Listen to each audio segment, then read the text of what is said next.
America ও কানাডার মধ্যে চলমান বাণিজ্য যুদ্ধ আরও তীব্র আকার ধারণ করেছে।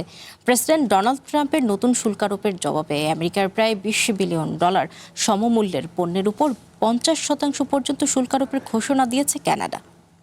নগদ নিয়ে এলো হার না মানা হার অফার।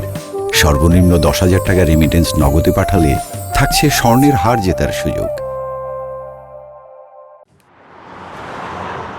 আমেরিকার 50% শুল্ক আরোপের পাল্টা জবাবে আগামী 8 সেপ্টেম্বর থেকে কানাডাও প্রায় 700টি আমেরিকান পণ্যে 15 থেকে 50% পর্যন্ত শুল্ক কার্যকর করবে। স্টিল ও অ্যালুমিনিয়ামে শুল্ক বাড়িয়ে 50% করা ছাড়াও পনির, ইলেকট্রনিক্স ও বিভিন্ন সরঞ্জামে নতুন কর যুক্ত হয়েছে। কানাডার অর্থমন্ত্রী ফ্রাঁসোয়া ফিলিপ শ্যাম্পেন বলেন, দেশীয় ব্যবসা ও কর্মীদের সুরক্ষায় ডলারের বদলে ডলার, হারের বদলে হার নীতিতে এই পাল্টা পদক্ষেপ নেওয়া হয়েছে।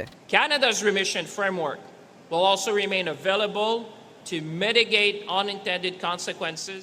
এদিকে বাণিজ্য উত্তেজনার মধ্যেই American president Donald Trump lake Ontario এর নাম পরিবর্তন করে লেক আমেরিকা করার কথা বলেন। তার মতে কানাডার অন্টারিও প্রদেশের সাথে বাণিজ্যিক সম্পর্কের অবনতি হওয়ায় এই পদক্ষেপ নেওয়া হতে পারে। তবে ট্রাম্পের এই মন্তব্যের তীব্র বিরোধিতা করেছে কানাডার শিল্পমন্ত্রী মেলানি জোলি। তিনি বলেন, কানাডা সবসময় একে লেক অন্টারিও নামে ডাকবে। গ্রেট লেকস অঞ্চলের ভৌগোলিক ও কৌশলগত অধিকার রক্ষায় স্মার্ট কৌশল নিয়ে লড়াই করার ঘোষণা দেন তিনি। বাণিজ্য ও সীমান্ত ইস্যুতে দুদেশের মন্ত্রীদের এমন বাকযুদ্ধ ওয়াশিংটন এবং অটোয়ার সম্পর্কে নতুন অবনতি স্পষ্ট করে তুলেছে।